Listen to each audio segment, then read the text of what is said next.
হিমন্তই নাজানে কিন্তু পীযুষে জানে। পীযুষৰ উস্তাদি মৰা কথাত পানী ঢাকিলে হিমন্তই। কিয় অসমলৈ নাহে জাপানৰ প্ৰধানমন্ত্ৰী? দেশত সংসদৰ অধিৱেশন চলি থকা অৱস্থাত মোদীৰ দৰে অবাবত দেশে বিদেশে পনপনাই নুফুৰে জাপানৰ প্ৰধানমন্ত্ৰী ছানায়ে তাকাইছিয়ে। জাপানৰ প্ৰধানমন্ত্ৰী আহিব বুলি মিছাই মচি পেলোৱা হৈছিল নেকি জুবিন গাৰ্গৰ ছবি? গুৱাহাটী ভ্ৰমণৰ কোনো আনুষ্ঠানিক পৰিকল্পনা নাছিল জাপান চৰকাৰৰ। জুবিনৰ ছবি আঁকোতে গণেশগুৰিৰ ট্ৰাফিক জামৰ বাবে জাপানৰ প্ৰধানমন্ত্ৰী অসমলৈ নাহিল বুলি ভুৱা খবৰ প্ৰচাৰ কৰিলে গদি মিডিয়াই। অৱশেষত ওলাল উৰহীৰ উৰ। অত্যন্ত দুখজনক কথা এটা হ'ল, নৈৰাজ্যবাদীসকলে এটা এনেকুৱা এটা পৰিৱেশ কৰি পেলালে যে অসমৰ উন্নতি নহ'ব। অসমৰ উন্নতি হোৱাত এচাম মানুহে বেয়া পায়। যি অসমত থাকি চীনৰ ছাপোৰ্টাৰ, যি ভাৰতবৰ্ষক বেয়া পায়, অসমক বেয়া পায়, তেওঁলোকে এনেকুৱা কিছুমান পৰিৱেশৰ সৃষ্টি কৰিছে যাৰ ফলত বাহিৰৰ মানুহ আহিবলৈ অসমত যাতে ভয় খায়, তেওঁলোকে তেনেকুৱা এটা পৰিৱেশ কৰিছে। অসমৰ উন্নয়ন যাতে ব্যাঘাত হয়, এই কু ৰটনাকাৰীসকলে, কুৎসা ৰটনাকাৰীসকলে, এই অসমক বেয়া পোৱাসকলে বাৰে বাৰে এই কাম কৰিছে। এনেকুৱা মানুহৰ সুমতি দিয়ক ভগৱানে, তাৰ কাৰণে ভগৱানৰ ওচৰত প্ৰাৰ্থনা কৰিছোঁ। পীযুষ হাজৰিকাৰ দৰে গণেশগুৰিত জুবিন গাৰ্গৰ ছবি আঁকিবলৈ গোট খোৱা মানুহ বা ট্ৰাফিক জামৰ বাবে বাতিল হোৱা নহয় জাপানৰ প্ৰধানমন্ত্ৰী ছানায়ে তাকাইছিৰ গুৱাহাটী ভ্ৰমণ। চীনৰ দালাল বা নৈৰাজ্যবাদীৰ বাবে গুৱাহাটীলৈ নহাকৈ থকা নাই প্ৰধানমন্ত্ৰীগৰাকী। জাপান দূতাবাসৰ সূত্ৰ অনুসৰি ভাৰত চৰকাৰ বা অসম চৰকাৰৰ তৰফৰ পৰা এই ভ্ৰমণক লৈ কোনো ধৰণৰ নিশ্চিত আনুষ্ঠানিক ঘোষণা কৰা হোৱা নাছিল। আনকি ৰাজ্যৰ মুখ্যমন্ত্ৰীয়েও কেবিনেট বৈঠকৰ পাছত অনুষ্ঠিত সংবাদমেলত ইয়াক কেৱল এক সম্ভাৱনা বুলিহে উল্লেখ কৰিছিল। কিন্তু অসমত বিজেপি চৰকাৰে জাপানৰ প্ৰধানমন্ত্ৰীগৰাকীয়ে গুৱাহাটী ভ্ৰমণ কৰিব বুলি প্ৰচাৰ চলাই এক উৎসৱমুখৰ পৰিৱেশ ৰচনা কৰাৰ খবৰ লাভ কৰাৰ পিছত জাপান চৰকাৰে এই কথা স্পষ্ট কৰি দিলে যে তেওঁৰ সমগ্ৰ ভ্ৰমণ কেৱল নতুন দিল্লীতে সীমাবদ্ধ থাকিব। জাপানৰ সংসদৰ অধিৱেশন আৰু অত্যন্ত ব্যস্ত কৰ্মসূচীৰ দিল্লীৰ বাহিৰে আন ঠাইলৈ যোৱাৰ পৰা বিৰত থাকিব প্ৰধানমন্ত্ৰীগৰাকী।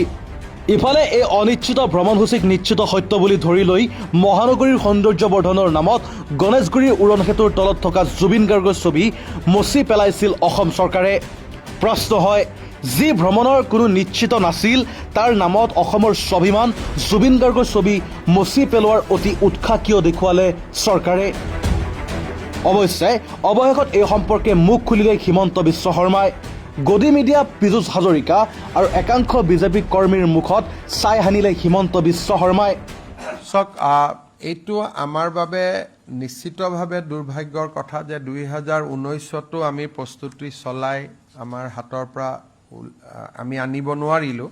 এইবাৰো আপোনালোকে জানে যে যোৱা এমাহ ধৰি জাপানীজ এম্বেচিৰ বিষয়াসকলে অসমতে আছিলে আৰু যোৱা এমাহ ধৰি তেওঁলোকে টনকৈ অসমত বা গুৱাহাটীত তেওঁলোকে ঘূৰি আছিলে। গতিকে গুৱাহাটী বা অসম তেওঁলোকে চাইছিলেও, আনকি হোটেলৰ ৰুম পৰ্যন্তও তেওঁলোকে ৰেডি কৰিছিলে, কি খাব কি নাখাব ইমানখিনিলৈকে তেওঁলোকে ডিটেইলছো কৰিছিলে। কিন্তু যোৱাকালি ৰাতি খবৰটো আহে আৰু সুধিবৰ কাৰণে এইটো খুব ভাল নালাগে যে কিয় নাহিলে, কি কথা সোধাৰ পৰিৱেশটো নাথাকে।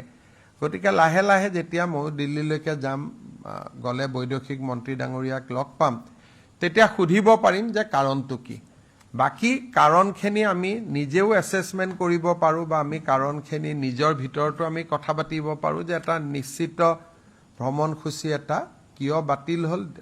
আমাৰ ৰাষ্ট্ৰীয় বাতৰি কাকততো কিবা কিবি ওলাই আছে, অসমতো কিবা কিবি ওলাই আছে, কিন্তু যিহেতু মই নিজে শুনা নাই বা মোক যিহেতু নিজেদি কোনেও কোৱা নাই, গতিকে মই তাক কাৰণ যি কথা পাতিছে চিফ ছেক্ৰেটাৰীৰ লগত পাতিছে, মোৰ লগত নিজেও পতা নাই। গতিকে মই ভবা নাই আৰু আজি মই ইচ্ছা কৰিয়ে জয়শংকৰ ডাঙৰীয়াক ফোন কৰা নাই। 2-3 দিন পিছত ফোনটো কৰি ল'ম। কিন্তু স্বাভাৱিকভাৱে চবৰেতো এটা মনত অলপ হ'লেওতো দুখ পাবই যে ইমান এটা ডাঙৰ ভিজিট অসমত হোৱা কথা আছিল। আৰু যেটো 50 মেম্বাৰ বিজনেছ ডেলিগেশ্যন হেতু মাৰুতি সুজুকিয়ে লিড কৰা কথা আছিল।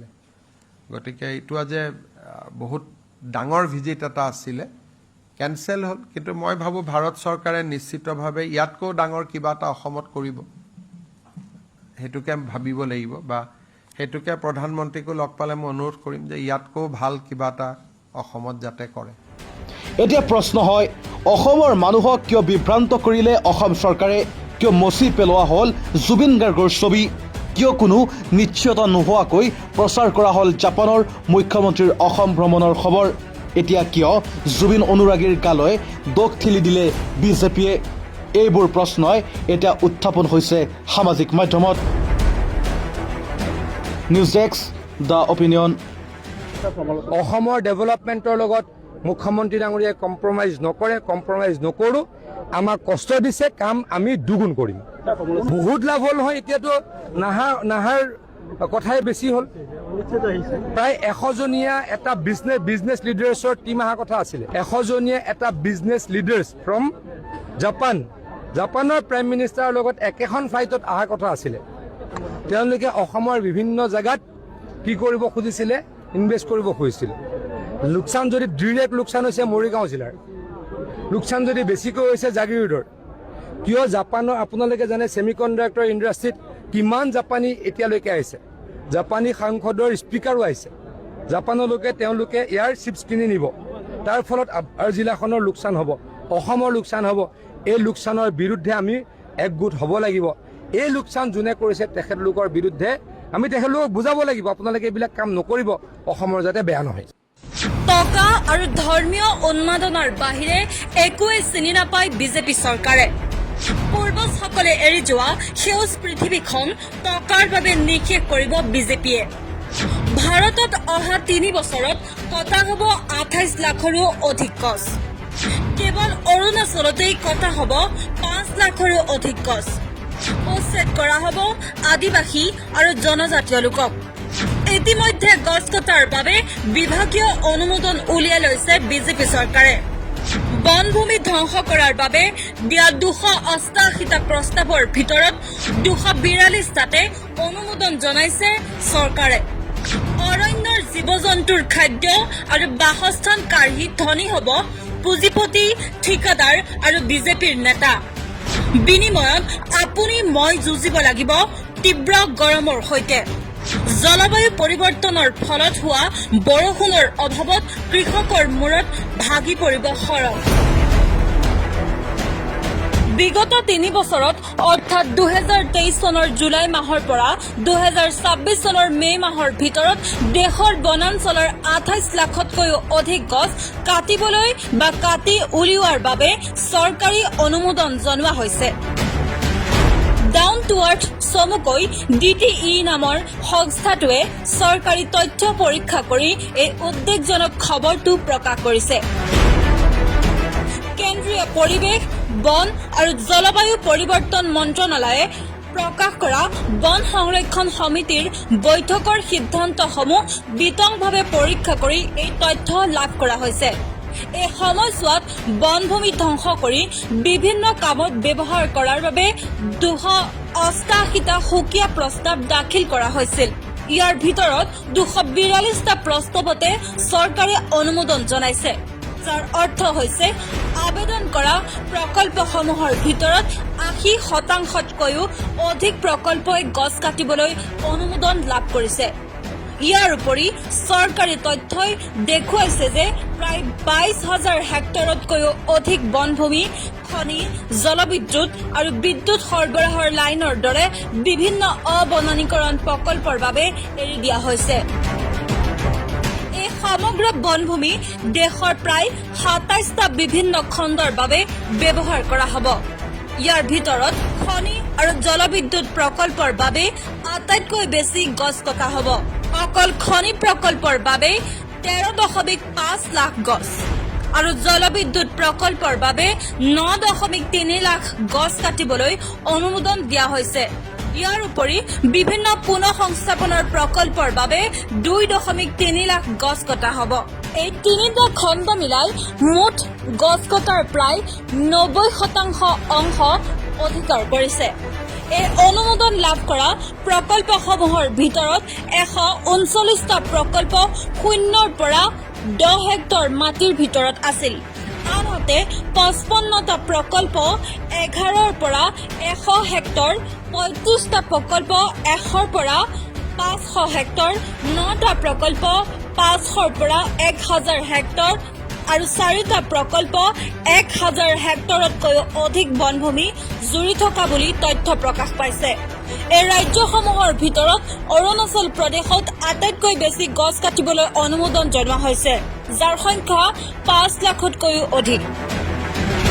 আনহাতে একক প্ৰকল্প হিচাপে ছত্তীশগড়ৰ সুৰগুজা সংমণ্ডলৰ কেণ্টে এক্সটেনশ্যন নামৰ কয়লা খনি আৰু ৱাছাৰী প্ৰকল্পটোত আটাইতকৈ বেছি গছ ধ্বংস কৰা হ'ব। এই একেটা প্ৰকল্পতে 4 লাখতকৈও অধিক গছ কাটিবলৈ অনুমোদন দিয়া হৈছে। ইয়াৰ বিপৰীতে উৰিষ্যাৰ চিজিমালি নামৰ এটা ডাঙৰ বাক্সাইট খনিৰ প্ৰকল্পৰ বাবে 700 হেক্টৰ ভূমি ব্যৱহাৰ কৰাৰ প্ৰস্তাৱ দিয়া হৈছে যদিও তাত কিমান গছ কটা হ'ব তাৰ কোনো স্পষ্ট সংখ্যা চৰকাৰী নথিপত্ৰত উল্লেখ কৰা হোৱা নাই। কৰ্তৃপক্ষই বৈঠকৰ অন্তত জনাইছে যে সেই মালভূমি অঞ্চলত গছ-গছনি কম থকাৰ বাবে পৰিৱেশৰ ক্ষতি কম হ'ব। কিন্তু একে সময়তে তেওঁলোকে স্বীকাৰ কৰিছে যে উপত্যকা অঞ্চলৰ ওচৰত গছ কাটিলে বন্যপ্ৰাণীৰ বাসস্থান নষ্ট হ'ব পাৰে, বন্যপ্ৰাণীৰ স্থানান্তৰ হ'ব পাৰে, মাটি খহি নৈৰ পানী লেতেৰা হ'ব পাৰে। এই প্ৰকল্পসমূহৰ বাবে দেশৰ বিভিন্ন স্থানত স্থানীয় লোক আৰু আদিবাসীসকলে তীব্ৰ প্ৰতিবাদ সাব্যস্ত কৰি আহিছে। ছত্তীশগড়ৰ কয়লা খনি প্ৰকল্পটোৰ বিৰুদ্ধে স্থানীয় ৰাইজে নিজৰ ভূমি আৰু বন অধিকাৰ বিচাৰি আন্দোলন কৰিছে। অভিযোগ উঠিছে যে গাঁও সভাৰ পৰা ল'বলগীয়া বাধ্যতামূলক সন্মতিৰ অবিহনে এই কামবোৰ কৰা হৈছে, যাৰ ফলত আইন উলংঘন কৰা হৈছে। আনকি ইয়াৰ পূৰ্বে কয়লা খনিৰ দ্বাৰা প্ৰভাৱিত ৰাইজে ভুৱা চহী আৰু ভুৱা সন্মতি পত্ৰ ব্যৱহাৰ কৰি বনভূমিৰ অনুমোদন লোৱা বুলি অভিযোগ তুলি ৰাজধানীলৈ প্ৰায় 300 কিলোমিটাৰ খোজকাঢ়ি গৈ প্ৰতিবাদ কৰিছিল। বিভিন্ন চৰকাৰী বন আৰু বন্যপ্ৰাণী গৱেষণা প্ৰতিষ্ঠানেও সতৰ্ক কৰি দিছে যে এইদৰে খনন কাৰ্য চলালে নদীসমূহৰ ক্ষতি হ'ব পাৰে। বন্যপ্ৰাণী বিশেষকৈ হাতী আৰু মানুহৰ মাজত সংঘাত বাঢ়িব পাৰে, পৰিৱেশৰ জৈৱ বৈচিত্ৰ্য সম্পূৰ্ণৰূপে নষ্ট হ'ব। উল্লেখ্য যে ইয়াৰ আগতেও 2016 চনৰ পৰা 2019 চনৰ ভিতৰত কেন্দ্ৰীয় মন্ত্ৰালয়ে সমগ্ৰ দেশত 69 লাখতকৈও অধিক গছ কাটিবলৈ অনুমতি দিছিল। মুঠৰ ওপৰত তথাকথিত উন্নয়ন আৰু পুঁজিপতিক অধিক ধনী কৰাৰ স্বাৰ্থত এইদৰে প্ৰকৃতিৰ ওপৰত বৰ্বৰ অত্যাচাৰ চলাই আহিছে বিজেপি চৰকাৰে। গছ বন কাটি ভাৰতৰ বাবে ৰহণীয় সংস্কৃতি আৰু প্ৰাচীন সভ্যতা ধ্বংস কৰিব খুজিছে কথাই প্ৰতি সভ্যতা সংস্কৃতিৰ কথা কোৱা বিজেপি চৰকাৰে। এতিয়া বিৰোধী দল, বুদ্ধিজীৱী আৰু প্ৰকৃতিপ্ৰেমী সংগঠনসমূহে এই ক্ষেত্ৰত কি ভূমিকা গ্ৰহণ কৰে তাৰ ওপৰত নিশ্চয় নজৰ ৰাখিব দেশৰ জনগণে।